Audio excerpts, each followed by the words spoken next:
Hello दोस्तों, तो स्वागत है आपका मेरे यूट्यूब चैनल स्टडी लवर में। तो चलिए आज समझते हैं हम कक्षा 10वीं विज्ञान का पहला चैप्टर, जिसका हमारा नाम है रासायनिक अभिक्रिया एवं समीकरण। ये हमारे राजस्थान बोर्ड के लिए बहुत इंपॉर्टेंट चैप्टर है। तो इस चैप्टर को समझने से पहले हमें परिवर्तन के बारे में जानना जरूरी है, क्योंकि जो हमारे पहला चैप्टर है रासायनिक अभिक्रियाएं एवं समीकरण, तो इसका जो बेस है वो परिवर्तन पर आधारित है। यदि हम इस बेसिक को समझ जाते हैं तो ये पूरा चैप्टर हमारा ऑटोमेटिक क्लियर होना शुरू हो जाता है। तो प्यारे विद्यार्थियों, परिवर्तन का मतलब होता है किसी भी वस्तु के रंग रूप आकार में चेंजेस, यानी कि उसमें क्या परिवर्तन हुआ है वही क्या है परिवर्तन। ठीक है, अब देखिए परिवर्तन दो प्रकार का होता है। कितने प्रकार का होता है? दो प्रकार का। कौन कौन सा? एक तो होता है भौतिक परिवर्तन, भौतिक परिवर्तन, और एक होता है हमारा रासायनिक परिवर्तन, रासायनिक परिवर्तन। तो प्यारे विद्यार्थियों, परिवर्तन दो हो गए हमारे, भौतिक परिवर्तन और रासायनिक परिवर्तन। इसे फिजिकल चेंजेस बोला जाता है, इसे केमिकल चेंजेस बोला जाता है। अब देखिए भौतिक परिवर्तन किसे कहते हैं?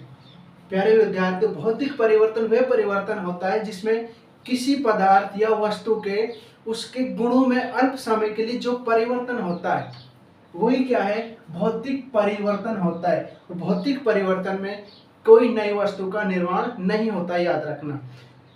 परिभाषा क्या हो गई? किसी भी पदार्थ के गुणों में अल्प समय के लिए परिवर्तन होना और वो उसमें किसी नए पदार्थ का नए बनना क्या कहलाता है? भौतिक परिवर्तन। और ये जो भौतिक परिवर्तन, ये कैसा परिवर्तन है? अस्थायी। अस्थायी बोले तो ये बहुत कम समय के लिए होता है। अब भौतिक परिवर्तन के उदाहरण देखते हैं, जैसे पानी से बर्फ का बनना। किसका बनना? बर्फ का बनना। या बर्फ से वापस पानी बनना, बल्ब का जलना, पंखे का चलना, मोमबत्ती का पिघलना। ये सभी कौन से परिवर्तन है हमारे? ये भौतिक परिवर्तन कहलाते हैं। अब देखते हैं रासायनिक परिवर्तन। तो प्यारे विद्यार्थियों, रासायनिक परिवर्तन वह परिवर्तन होता है जिसमें किसी पदार्थ के भौतिक गुणों के साथ साथ उसके रंग रूप आकार में भी परिवर्तन हो जाता है। और जो हमारा रासायनिक परिवर्तन है वो कैसा परिवर्तन है? स्थायी। एक बार यदि वस्तु चेंज हो गई तो वो वापस उसी अवस्था में रहेगी। ठीक है, जैसे बात करते हैं हम फलों का पकना। फलों का पकना यानी कि कोई फल है वो पहले कच्चा था पेड़ के अंदर, फिर वो पेड़ के अंदर पक चुका है। ठीक है, तो फलों का पकना। अब पके हुए फल से हम वापस कच्चा नहीं बना सकते। ठीक है, और देखते हैं सब्जियों का पकना। जितनी भी प्रकृति में सब्जियां हैं उनका पकना। जैसे घरेलू उदाहरण लेते हैं, मान लीजिए हमने आलू की सब्जी बनाई, आलू को काटा और उसको हांडी के अंदर हमने छोंका वगैरह, तो वापस उस जो हमने सब्जी बनाई थी जो हमारे हांडी के अंदर है, वापस हम उससे आलू नहीं बना सकते। ठीक है, तो वो क्या हो गया? स्थायी परिवर्तन हो गया। आगे समझ में? अब देखिए यहाँ पर इसमें भी मोमबत्ती का जलना, मोमबत्ती का जलना। ठीक है, तो एक चीज याद रखना, नोट डालकर लिख लो चाहे तो, मोमबत्ती के अंदर दोनों परिवर्तन होते हैं। जब मोमबत्ती का मोम पिघलता है तो कौन सा परिवर्तन होता है? भौतिक परिवर्तन। जब मोमबत्ती जलती है तो रासायनिक परिवर्तन होता है। ठीक है, तो दोनों परिवर्तन होते हैं मोमबत्ती के अंदर। मोमबत्ती के अंदर दोनों परिवर्तन होते हैं, याद रखना। तो ये क्लियर हो गया हमारे दोनों भौतिक परिवर्तन और रासायनिक परिवर्तन। आगे देखिए, इसको रफ कर देते हैं। परिवर्तन हो गया हमारा। अब समझते हैं रासायनिक अभिक्रिया और रासायनिक समीकरण। ये भी हमारे इस चैप्टर के बेस हैं। तो सबसे पहले देखते हैं रासायनिक अभिक्रिया। देखिए प्यारे विद्यार्थियों, रासायनिक अभिक्रिया क्या होती है? शॉर्ट में लिख देते हैं रासायनिक अभिक्रिया। वह अभिक्रिया जिसमें अभिकारक क्रिया करके, ध्यान से सुनिए, वह अभिक्रिया जिसमें अभिकारक क्रिया करके एक नए उत्पाद का निर्माण करते हैं, क्या कहलाती? रासायनिक अभिक्रिया। परिभाषा क्या बोली? अभिकारक क्रिया करके क्या बनाते हैं? एक नए उत्पाद का निर्माण करते हैं। ठीक है, तो यही क्या है हमारी रासायनिक अभिक्रिया। अब देखो इसको उदाहरण से समझते हैं। जैसे हमने लिया हाइड्रोजन लिया और जल लिया, क्या लिया, सॉरी ऑक्सीजन, क्या लिया, ऑक्सीजन, ऑक्सीजन, और ये आप अभिक्रिया करके क्या बनाएंगे, जल का निर्माण करते हैं। ठीक है, तो परिभाषा क्या बोली थी हमने, अभिकारक वह अभिक्रिया जिसमें अभिकारक क्रिया करके एक नए उत्पाद का निर्माण करते हैं। अब इसको उदाहरण एग्जांपल से समझा, उदाहरण से समझा हमने कि हाइड्रोजन और ऑक्सीजन ये क्या है, अभिकारक है और एक नए पदार्थ का निर्माण कर रहे हैं, उत्पाद बना रहे हैं, जिसे क्या कहते हैं, जल।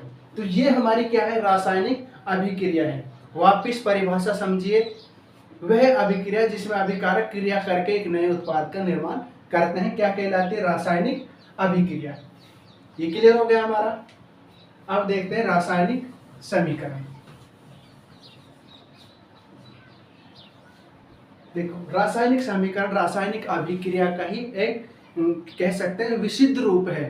कैसे, समझिए, यहां पर लिख देते हैं रासायनिक समीकरण।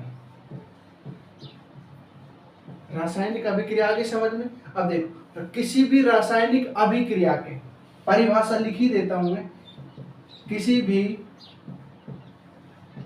रासायनिक अभिक्रिया के अभिकारक व उत्पादों को उनके प्रतीकों व अणुसूत्रों के द्वारा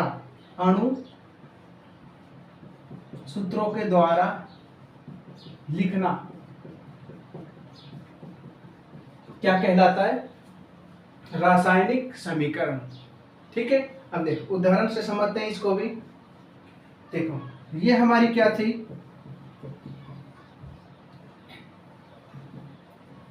हाइड्रोजन प्लस ऑक्सीजन मिलकर क्या बना रहा था, जल। क्या बना रहा था, जल। अब देखो ये तो हमारी क्या थी, रासायनिक अभिक्रिया है। ये क्या हो गया हमारी रासायनिक अभिक्रिया।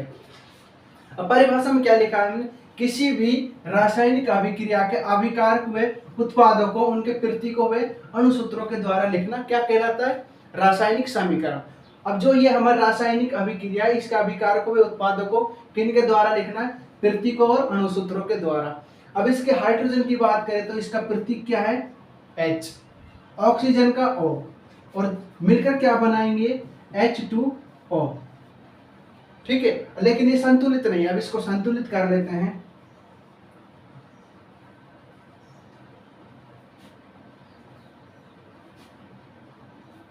ठीक है, अब ये हमारी अभिक्रिया संतुलित हो गई। तो ये क्या हमारी रासायनिक समीकरण है। ठीक है, आगे समझ में, किसी भी रासायनिक अभिक्रिया के अभिकारकों व उत्पादों को उनके प्रतीकों और अणुसूत्रों के द्वारा लिखना क्या कहलाता है, रासायनिक समीकरण। ये क्या हो गया, हमारे रासायनिक समीकरण। ठीक है, आगे देखिए, ये दोनों चीज क्लियर हो गई। अब यहाँ पर ही समझ लेते हैं अभिकारक व उत्पाद। अब यहाँ पर दो शब्द आए, अभिकारक व उत्पाद, अलग से समझते हैं, दोनों को हटा।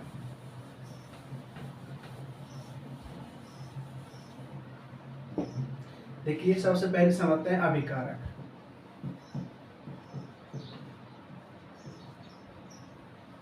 परिभाषा क्या हो जाएगी, रासायनिक अभिक्रिया में भाग लेने वाले पदार्थ। रासायनिक अभिक्रिया में भाग लेने वाले पदार्थ क्या कहलाते हैं, अभिकारक कहलाते हैं। जैसे हमने बात करी थी हाइड्रोजन प्लस ऑक्सीजन, ये मिलकर क्या बना रहे थे, जल। ठीक है, प्रतीकों के माध्यम से भी लिख देते हैं।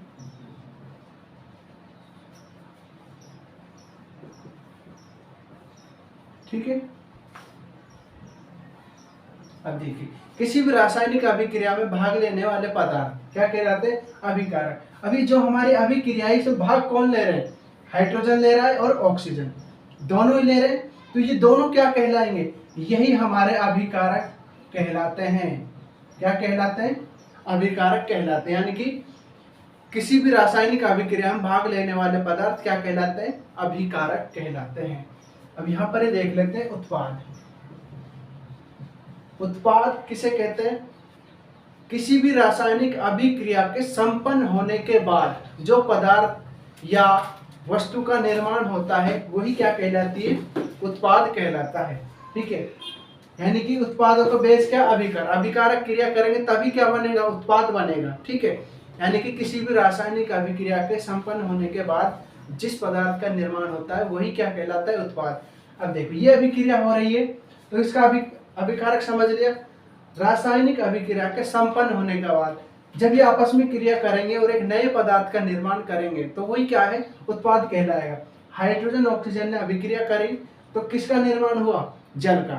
तो ये जल ही हमारा क्या है? उत्पाद।